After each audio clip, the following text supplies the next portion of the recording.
Amen, amen, amen. Nous poursuivons ce matin là, une série sur entourant la couronne de l'Avent. Pour ceux qui n'étaient pas là la semaine dernière, nous avons commencé cette série pour les 4 semaines qui précèdent Noël. La couronne de l'Avent, c'est vraiment une tradition chrétienne qui date du 16e siècle. Ça avait été inventé par un homme qui voulait, parce que ses enfants n'arrêtaient pas de dire « Hey, c'est quand Noël? Ça arrive-tu? Ça arrive-tu? Ça arrive? C'est quand Noël? C'est quand Noël? » Il a dit « Je vais faire quelque chose qui va leur permettre de voir l'avancement du temps. » Fait qu'il a dit, je vais faire une couronne avec 4 chandelles, une par semaine, puis là, on va dire, « Oh, il y a une semaine, il me reste encore une semaine. Oh, il me reste encore une autre semaine, etc. » Fait que ça lui permettait vraiment à cet homme de faire réaliser à ses enfants que Noël s'en venait dans 4 semaines. Et dans ces chandelles-là, nous avons 4 thèmes. Pasteur Pierrette a fait un premier thème la semaine dernière qui était sur l'espérance. Vous vous rappelez de cela? Amen. Dites-moi c'était quoi ce qu'elle a prêché. Non, c'est pas vrai, pas en tout. Normalement, 5 minutes après la prêche, on oublie ça, n'est-ce pas?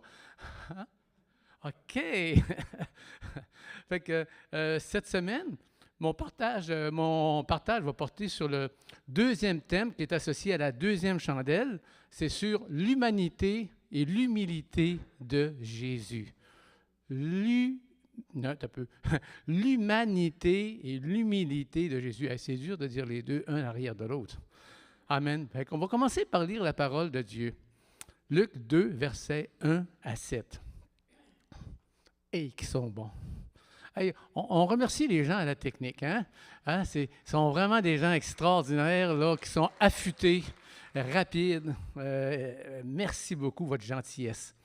En ce temps-là parut un édit de César Auguste, ordonnant un recensement de toute la terre. Ce premier recensement eut lieu pendant que Quirinius était gouverneur de Syrie. Tous allaient se faire inscrire, chacun dans sa ville. Joseph aussi monta de la Galilée, de la ville de Nazareth, pour se rendre en Judée, dans la ville de David appelée Bethléem, parce qu'il était de la maison de la famille de David, afin de se faire inscrire avec Marie, sa fiancée, qui était enceinte.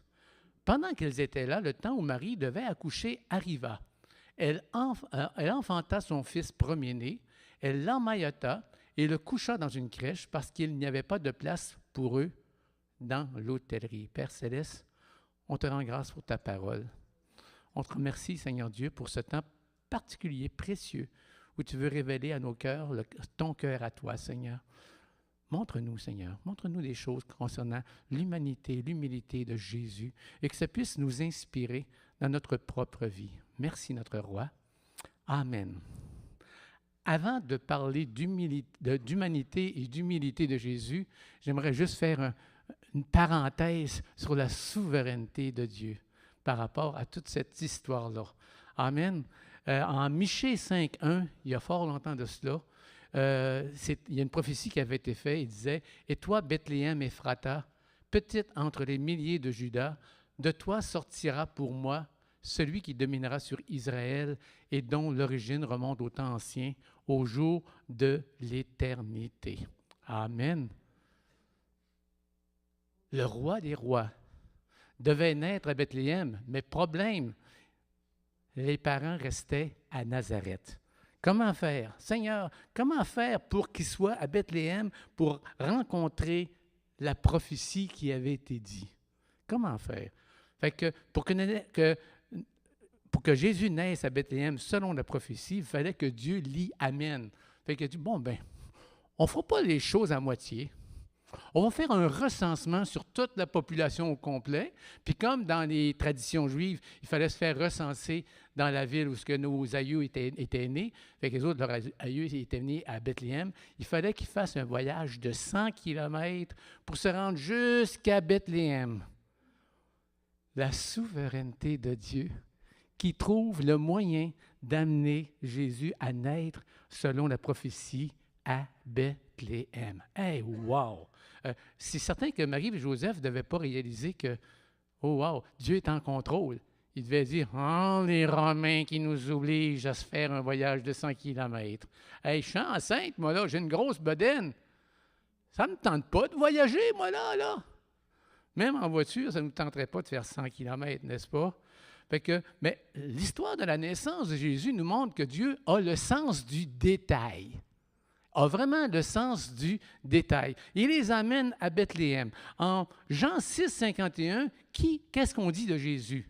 Jésus lui-même disait, « Je suis le pain vivant qui est descendu du ciel. Si quelqu'un mange de ce pain, il vivra éternellement, et le pain que je donnerai, c'est ma chair que je donnerai pour la vie du monde. » Ah, Dieu a orchestré toutes choses pour que Jésus, le pain vivant, naisse à Bethléem, qui veut dire quoi? La maison du pain. Mais là, je pensais que ça allait vous exciter un peu, moi, là. Il a amené le pain vivant dans la maison du pain. Ah, ça commence à s'exciter un peu, là. Ben moi, je vois Dieu là-dedans, là, qui est « Wow! » Ben encore pire que ça! Attention, là, vous allez être vraiment excités, là. Il amène Jésus, le pain vivant, dans la maison du pain, puis il le met dans une mangeoire. Ah, ben là, là, moi, ça me parle du sens de l'humour de Dieu. Il y a vraiment le sens de l'humour, hein? Le pain vivant dans la maison du pain, dans une mangeoire. Mangez-moi! Wow! En tout cas, moi, ça me parle de la souveraineté de Dieu. Puis, mon frère, ma soeur, si tu doutes de la capacité ou de l'intérêt de Dieu pour s'occuper des détails de ta vie, que cette histoire-là te rappelle que Dieu est en contrôle, qui peut te surprendre d'une manière à faire concourir toutes choses en ton bien, hein? Comme le dirait le pasteur Pierret la semaine passée, espère en l'Éternel et il agira. Il agira d'une manière à te surprendre. Amen. À la Pentecôte, on dit que le Saint-Esprit est arrivé, puis tout à coup, le vent souffla, etc. Moi, j'aime servir le Dieu du tout à coup. Le Dieu du tout à coup, le Dieu qui peut nous surprendre. Amen. Attends-toi à Dieu, attends-toi. Mais là, je retombe sur la prêche la semaine passée. On va arrêter ça, Raymond. Arrête ça, là. Amen. Fait qu'on va commencer par parler de l'humanité de Jésus. Amen. La crèche nous parle de Dieu fait homme, de son incarnation. Pourquoi Dieu devait-il se faire homme? Parce que l'homme ne peut pas se faire Dieu. Il s'est abaissé pour que nous pouvions nous élever.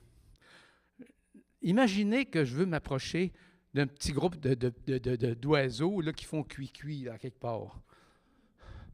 Puis là, je veux m'approcher, là. Je veux les voir de proche, là, leur parler, peut-être, leur faire cuit-cuit. Je m'approche. Mais jusqu'à une certaine distance, ça va. Mais le moindrement que je m'approche trop, ils se sauvent. Comment faire pour faire cuit-cuit avec les oiseaux qui font cuit-cuit? Devenir oiseau. Il faut que je devienne un oiseau. Puis là, il dit, « Ah, ben, c'est un des nôtres. Hey, viens faire cuit-cuit avec nous. » Amen. Dieu devait se faire homme pour se rapprocher des hommes. Dieu devait se faire homme pour se rapprocher des hommes. S'il était devenu sous la forme de Dieu, nous serions morts d'un coup sec, tous la gang. Mais Dieu s'est fait homme. Il voulait nous atteindre. J'imagine dans le ciel, Dieu qui regarde la terre, puis qui dit, « Eh, que ça va mal. » Il faudrait vraiment envoyer quelqu'un là pour s'occuper de cela. Puis là, les anges, les autres, tout le monde regarde ça, puis aucun intérêt. Aucun intérêt. Hey, moi, descendre là, hey, je suis un ange, moi, là. Je n'irai pas en bas là, pour... non. Et tout à coup, tu entends une voix, « Père, moi, je vais y aller. Moi, je vais y aller pour leur apporter le salut. Moi, je vais me faire homme. Fils, est-ce que tu réalises que si tu deviens un homme, tu perds tous tes attributs divins, là. Tu vas être vraiment un homme, là. Vraiment un homme, là. Et que tu vas souffrir, tu vas avoir mal, ça va être difficile. Père, je suis prêt à faire cela par amour pour mes enfants, pour eux. Alors, Dieu a tant aimé le monde qu'il a donné son Fils unique, afin que quiconque croit en lui ne périsse point, mais qu'il ait la vie éternelle. Donc, Jésus prend l'apparence humaine pour nous atteindre, pour entrer en relation avec chacun de nous. Il abandonne sa gloire et toute sa richesse pour nous. Est-ce qu'on réalise la grandeur du sacrifice? Avant même la croix, le sacrifice d'abandonner tous ses attributs divins et de devenir un simple enfant. Dieu qui devient un enfant. L'auteur Max Lucado a écrit ceci. Je vais essayer de le lire lentement pour la traduction. Bonjour. Le Tout-Puissant se rendit fragile en un instant. Celui qui avait été un esprit pouvait maintenant être percé. Celui qui avait été plus grand que l'univers devint un embryon. Celui qui faisait tourner le monde avec un mot choisit de dépendre d'une jeune fille pour sa subsistance. Dieu, un fœtus. La sainteté dormant dans un ventre. Le créateur de la vie en train d'être créé. Dieu reçut des sourcils, des coudes, 2 reins, une rate. Il s'étirait contre les parois et flottait dans le liquide amniotique de sa mère. Dieu s'était approché. Laissez-le être aussi humain qu'il le souhaitait. Laissez-le dans la fange et le fumier de notre monde, car c'est seulement en le laissant entrer qu'il peut nous en sortir. Amen. Amen. En général, on n'aime pas l'idée de l'abaissement. S'abaisser, ça sonne comme de la faiblesse. Vraiment comme de la faiblesse, là. C'est un signe de défaite. Mais l'élévation, par exemple, être élevé, signe de force, de victoire. Amen. Est-ce que entre les deux, qu'est-ce qu'on préfère en général? On préfère beaucoup le victoire!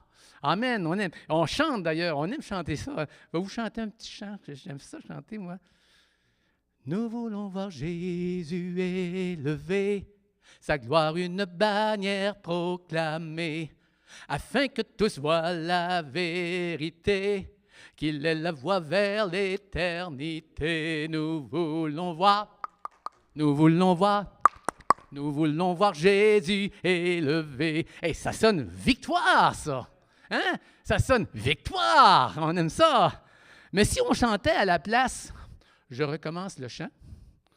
Nous voulons voir Jésus abaisser, sa gloire une bannière camouflée, afin que tous voient son humilité, qu'il est le serviteur incarné. Nous voulons voir Jésus abaissé. Ça sonne pas pareil. Ça sonne pas pareil. Puis dans le cœur, c'est pas les mêmes sentiments qui se passent là. En 2 Corinthiens 8, 9, ça dit ceci.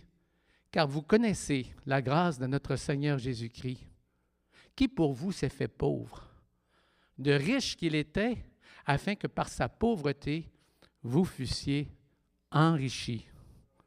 Philippiens 2, 6, dans la version Sommeur, ici ça va être peut-être la version Louis II, je ne sais pas. Lui qui, dès d'origine, était de condition divine, ne chercha pas à profiter de l'égalité avec Dieu, mais il s'est dépouillé lui-même et il a pris une condition du serviteur. Il se rendit semblable aux hommes en tout point et tout en lui montrait qu'il était bien un homme. Wow! Dieu fait homme. Dieu fait homme.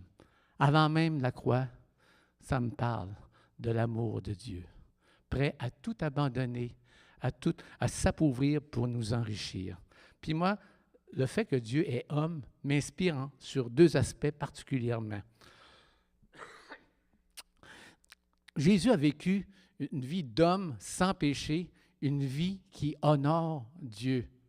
Mais il n'avait pas aucun de ses attributs divins.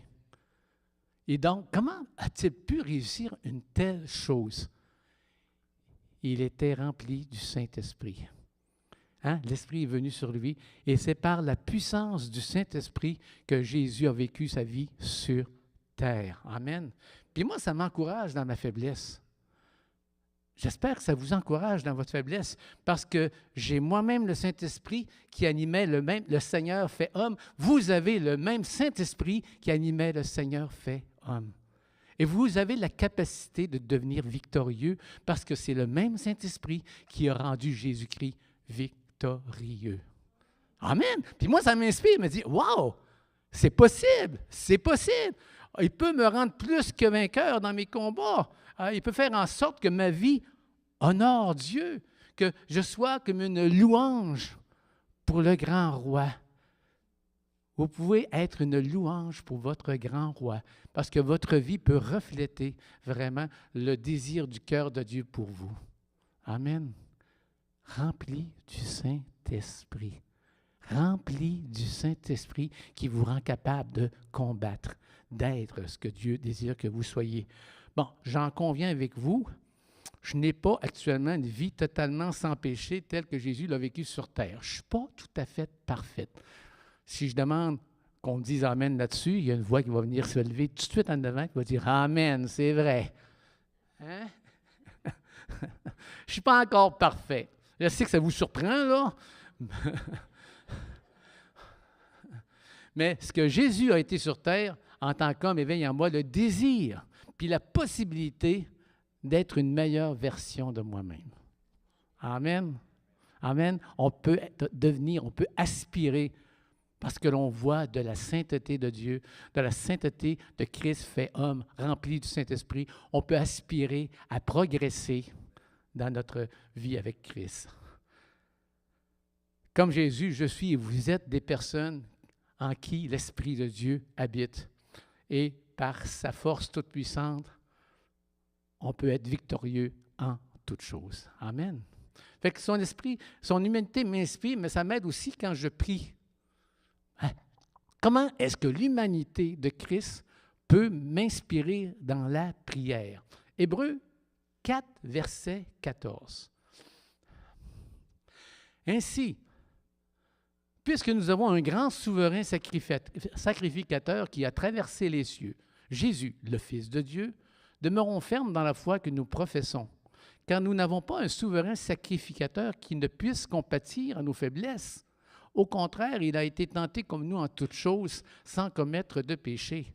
Approchons-nous donc avec assurance du trône de la grâce afin d'obtenir miséricorde et de trouver grâce pour être secourus dans nos besoins. Quand je prie, je suis tellement content d'avoir le sentiment de ne pas être obligé de jouer au chrétien parfait. Je peux être moi-même avec mes faiblesses, mes chutes. Je peux être moi-même. Christ a vécu sur la terre. Il a vécu des tentations. Il a vécu des frustrations. Et moi, je suis parfois frustré et je suis parfois tenté. Mais Christ me comprend. Amen. Merci pour un amen. Ça fait du bien des fois de temps à autre. Mais Christ me comprend. Il a vécu sur la terre les mêmes frustrations, les mêmes combats, les mêmes tentations. Et lorsque je m'approche de lui, puis je dis, Seigneur, j'ai de la misère, il me comprend. Et ça m'aide dans la prière de savoir qu'il me comprend. Je sais qu'il comprend ce que je vis. Il l'a vécu lui-même. Puis oui, je n'ai pas d'excuses pour mes fautes, ça c'est certain, mais sa grâce est toujours là pour me pardonner, me relever, me propulser vers ma destinée. Christ me comprend et regarde, ça m'épate.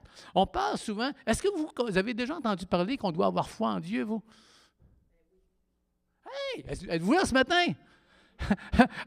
Est-ce que vous avez déjà entendu qu'on doit avoir foi en Dieu? Bien, j'aimerais vous dire une chose. Dieu a foi en vous. Hein? Oui, il a foi en vous. Parce que s'il pensait qu'il faisait tout ça pour rien, il ne l'aurait jamais fait. Mais il fait ça parce qu'il sait qu'au final, il va arriver quelque chose de merveilleux dans vos vies. Il a foi en vous. Puis ça me... Wow! Dieu a foi en moi. Hey, il va savoir m'amener dans la meilleure version possible de moi. Est-ce que tu le crois qu'il va faire ça pour toi, qu'il va t'amener dans ta meilleure version qu'il n'y a pas? Ne crains jamais de t'approcher de Dieu dans la prière et de la faiblesse. Jésus comprend ce que tu vis, puis il a foi en toi, puis viens, approche-toi de moi, je vais te pardonner, je vais te relever, je vais te propulser, je vais faire quelque chose avec toi d'extraordinaire. Oh, wow, Seigneur, tu veux faire de quoi d'extraordinaire avec moi? Ben, qu'un! Seigneur a foi en toi. Et il me comprend dans mes chutes, dans mes faiblesses, etc. Puis, il est comme un père. Des fois, dans mes premières années de vie chrétienne, quand je péchais, ça prenait du temps avant que je me relève. Ça prenait du temps. Ah, misère. Mais tout à coup, il y a eu un déclic dans ma tête. Dieu est un papa. Puis là, je m'imaginais, je rêvais. Pasteur Pierrette aime beaucoup rêver. Pas de moi nécessairement. Mais à un moment donné, j'ai rêvé que, pas dans le sommeil, là, mais dans mon imagination, que Dieu était un papa, puis que j'étais par terre tombé. Puis là, je ne voyais pas un papa qui disait « Qu'est-ce que tu as fait? Tu as encore tombé, tu as encore chuté, tu as encore péché. Qu'est-ce que tu as fait là? » Non, je voyais papa qui était là et disait « Oh, mon fils, je suis content que tu aies essayé de marcher. Tu es tombé. Oui, tu es en apprentissage. Prends ma main. Je vais te relever. Puis je suis content. » Et à partir de ce moment-là, quand je péchais, que je tombais, je sentais l'amour du Père. Je sentais l'amour du Père. Il comprenait. Il avait été sur terre. Il avait compris les chutes. Il avait compris. Lui, il n'avait jamais chuté, mais il comprenait les frustrations, les combats, les tentations, etc. Puis il me voyait, puis il disait « Regarde, je suis ton papa, je t'aime. Prends ma main, je te relève. » Et à partir de ce moment-là, le temps que je me relevais, que je m'approchais de Dieu pour lui dire « Je te demande pardon, j'ai encore tombé, mais pas de problème, je te pardonne. » On recommence. Puis je sentais l'amour de Dieu qui me propulsait en avant. Puis ça me parlait dans le cœur. Ça me parlait dans le cœur. Et quand je m'approche maintenant de Dieu dans la prière, le fait que Christ a vécu sur terre me réconforte, me dit « Mon Dieu me comprend. » Mon Dieu. C'est pas un Dieu qui est loin, puis qui ne comprend rien de ce que j'ai fait. Non, c'est un Dieu qui est prêt, et qui comprend parfaitement mon vécu de tous les jours. Dieu m'appelle. Donc, ça passe ça de l'humanité de Jésus-Christ qui m'inspire vraiment, là. Oups, je viens de perdre mes affaires ici. Amen. Et ensuite, il y a l'humilité. Et Dieu s'approche de toi. Dans la crèche, on parle de l'humanité, mais que ça nous inspire la victoire par le Saint-Esprit, puis c'est de notre confiance dans la prière. Mais la crèche nous parle aussi de son humanité. Puis là-dessus, j'aurais 3 choses à vous dire. La première chose que j'aimerais vous dire, c'est que l'humilité est profondément ancrée dans la nature de Jésus. Puis ça, on n'est peut-être pas habitué à réaliser cela. On est habitué peut-être à réaliser que Jésus-Christ est le roi des rois, le Seigneur des seigneurs, il est Dieu depuis toute éternité. Et pour moi, dans ma tête, ça ne sonne pas humilité. Mais lui-même a dit en Matthieu 11, 29, « Car je suis doux et humble de cœur. » Il l'a dit, c'est Jésus lui-même qui a dit ça. « Je suis doux et humble de cœur. » C'est dans sa nature d'être humble, d'être doux et humble. En Ésaïe 42, 1, ça dit ceci de façon prophétique. « Voici mon serviteur que je soutiendrai, mon élu, en qui mon âme prend plaisir. J'ai mis mon esprit en lui. Il annoncera la justice aux nations. Il ne criera point. Il n'élèvera point la voix. Il ne la fera point entendre dans les rues. Il ne brisera point le roseau cassé. Et il n'éteindra point la mèche qui brûle encore. Il annoncera la justice selon la vérité. » Amen. Jésus, dans ce passage-là, n'est pas présenté comme quelqu'un d'agressif, d'hautain, comme les rois de l'époque, mais comme quelqu'un qui est doux et humble. Mais qu'est-ce que vous préférez, servir un roi agressif là, qui vous cogne dessus, ou un Dieu qui est doux et humble, qui nous comprend et qui est doux avec nous? Moi, c'est le deuxième, bien entendu. Amen. Est-ce que vous connaissez le syndrome de la mèche courte? Ah oui? Est-ce qu'il y en a pour qui ça ne dit absolument rien, le syndrome de la mèche courte? Ah, OK, on en a quelques-uns. Amen. OK. Imaginez un bâton de dynamite. OK? Généralement, un bâton de dynamite, là, il y a une longue mèche. OK? Mais elle est assez longue pour que lorsqu'on l'allume, qu'on puisse le mettre puis s'éloigner en masse là, avant l'explosion.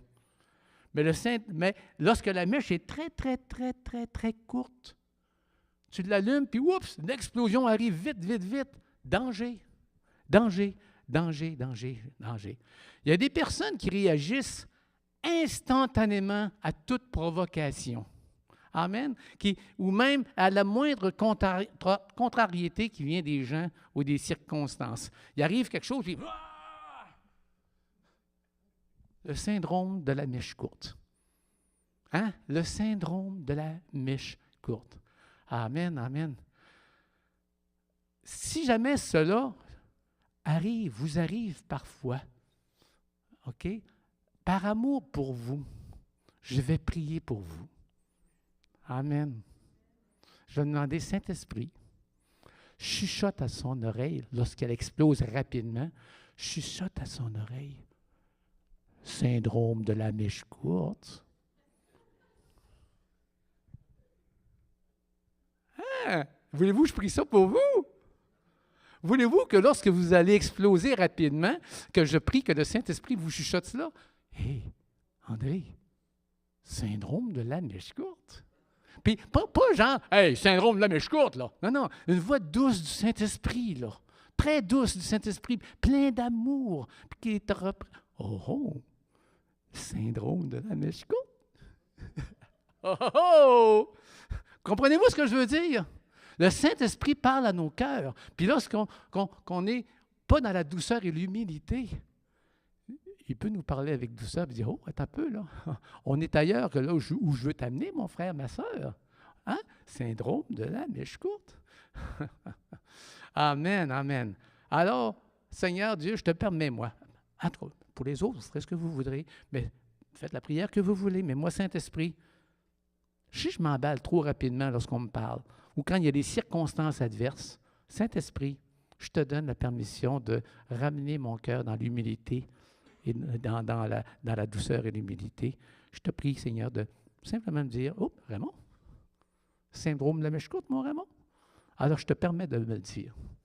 Puis, faites la prière que vous voulez. Pour ma part, je le fais. Amen. Deuxième chose. Oui, c'est dans sa nature, mais c'est aussi une humilité volontaire. OK? La crèche n'est pas un incident de parcours qui a été imposé à Jésus. C'est un choix volontaire. Personne n'a forcé Jésus à naître dans une étable. Personne ne l'a obligé à prendre une condition humaine. Personne ne l'a contraint à vivre comme un simple charpentier puis à mourir sur une croix. Tout est volontaire. Il n'a pas été abaissé. Il s'est abaissé pour nous élever.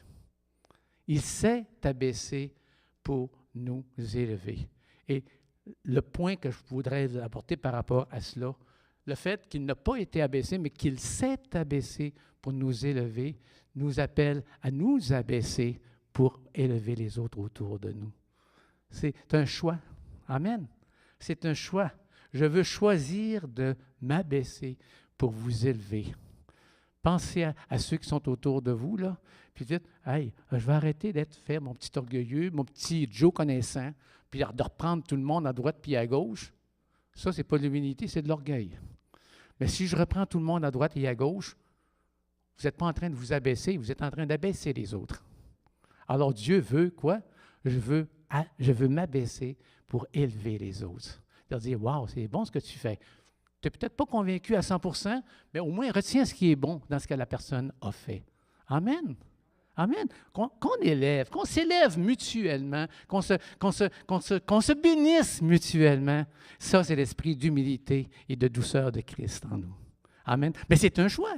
Il n'a pas été abaissé, il s'est abaissé. Et ce n'est pas évident là, de changer notre manière de toujours penser, de toujours vouloir reprendre les autres, puis etc. Seigneur, apprends-moi à m'abaisser. Apprends-moi à juger, arrêter de juger les autres, puis de les reprendre, puis etc. Je veux simplement les élever, les bénir et voir le meilleur d'eux. Avoir le meilleur des gens autour de eux et de leur dire hey, « c'est bon ce que tu as fait comme louange le matin. » Paul-André, ça m'a tellement béni de te voir danser à 9 ans. Puis tu as une belle voix en plus. Ça m'a impressionné un matin. Il m'a dit, hey, mais il chante donc bien, celui-là. Il fausse pas. Hey, c'est le fun d'avoir quelqu'un qui conduit la louange puis qui ne fausse pas. Soyez bénis que je bénisse pas, que je louange pas un matin, là, OK? Mais je suis sérieux quand je dis ça, puis je ne fais pas une blague, là. J'ai aimé t'entendre chanter ce matin, Paul-André. Mais comprenez-vous? Retenez ce qui est bon. J'ai rien dit sur ces chaussures parce que ça, là, mais non, c'est pas vrai. Je ne les ai même pas vues. Mais comprenez-vous que si ces chaussures avaient été hyper lettres, puis qu'est-ce que j'aurais retenu pour lui dire? J'aurais pas parlé de ses chaussures, j'aurais parlé simplement de Waouh, tu chantes bien. Bien, de quoi ils ont l'air des chaussures? Ils ont l'air bien corrects. Comprenez-vous l'idée derrière? Retenez ce qui est bon et élevez-les. Retenez ce qui est bon et élevez-les. Puis si quelque chose vous graffigne chez quelqu'un, gardez-le pour vous. Priez pour la personne peut-être, mais écrasons pas les gens autour de nous. Amen! Hey, là, on sent que ça lève un peu, là. Et finalement, troisièmement, son humilité renverse nos valeurs humaines. OK? Les rois cherchent à être servis. Les puissants cherchent à dominer, mais Jésus a dit, et moi cependant, en Luc 22, 27, et moi cependant, je suis au milieu de vous comme celui qui sert. Amen. À Noël, Dieu nous montre que la grandeur commence par l'humilité. La grandeur commence vraiment par l'humilité. Le royaume de Dieu n'avance pas par la force, mais par le service. Par le service, tout simplement. Pas par la domination, mais par le don de soi. Amen. Quand je regarde la crèche, mon cœur est reconnaissant que Jésus ait abandonné vraiment là, tout pour nous donner de l'espérance, une vie nouvelle, une vie d'abondance. Il s'est appauvri pour nous enrichir. Puis ça m'interpelle. Je veux développer en moi un esprit d'humilité qui va me faire abandonner, attention, ça fait mal ici, me faire abandonner mes droits et mes privilèges au profit des autres. J'ai le droit d'être de même, là. Hey, là. Abandonne ça. Abandonne. Hey, il a abandonné tout dans le ciel, Jésus-Christ. Tous ses droits, tous ses privilèges. Alors, comment ne pourrais-je pas faire la même chose? Abandonner mes droits puis mes privilèges. Amen. Au profit de tous les gens autour de moi. C'est là que Dieu veut nous amener. Amen. Que je puisse vivre cet enseignement de l'apôtre Paul qui disait ceci en Philippiens 2, verset 1. C'est notre dernier passage biblique que nous allons lire. Après ça, nous allons aller à la chandelle. Philippiens 2, verset 1. Si donc il y a quelque consolation en Christ, s'il y a quelque soulagement dans la charité, s'il y a quelque union d'esprit, et s'il y a quelque compassion et quelque miséricorde, rendez ma joie parfaite, ayant un même sentiment, un même amour, une même âme, une même pensée. Ne faites rien par esprit de parti ou par vaine gloire, mais que l'humilité vous fasse regarder les autres comme étant au-dessus de vous-même. Que chacun de vous, au lieu de considérer ses propres intérêts, considère aussi ceux des autres. Ayez en vous les sentiments qui étaient en Jésus-Christ, lequel, existant en forme de Dieu, n'a point regardé comme une proie à arracher d'être égal avec Dieu, mais il s'est dépouillé lui-même en prenant une forme de serviteur, en devenant semblable aux hommes. Amen. Quel passage biblique extraordinaire sur l'idée de l'humilité à l'image de Jésus-Christ. Amen. Est-ce que c'est facile d'être humble? Écoutez, comment il disait ça? Là? J'ai été baptisé, mon vieil homme a été noyé, mais il a appris à nager. Malheureusement, mon vieil homme, il revient à la surface des fois. Mais Seigneur, je veux apprendre l'humilité. Je veux apprendre à vivre comme toi, tu vis, Seigneur Dieu. Amen. Est-ce que c'est le désir de votre cœur ce matin, d'entrer dans cet esprit d'humilité à l'image de Jésus-Christ? On va allumer les chandelles. On en a 2 allumées ce matin. On va allumer celle de la semaine passée, puis l'autre. C'est lesquelles qu'il ne faut pas que j'allume? C'est la petite jaune? Ou? Laquelle? Celle-là, je n'allume pas, c'est ça? J'ai besoin de quelqu'un. Ça m'humilie, mais c'est correct.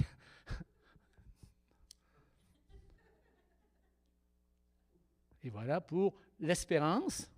Je mets-tu à côté ou là? Qu'est-ce que tu préfères? Ou n'importe quoi. Hey, j'ai de la liberté matin. Merveilleux.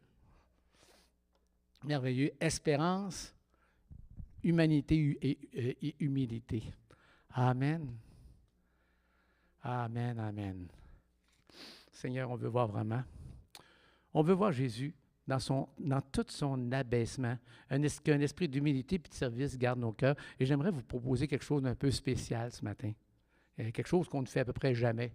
Parce que ça fait longtemps, probablement, que peut-être même depuis l'Église catholique qu'on n'a pas fait cela, c'est de s'agenouiller.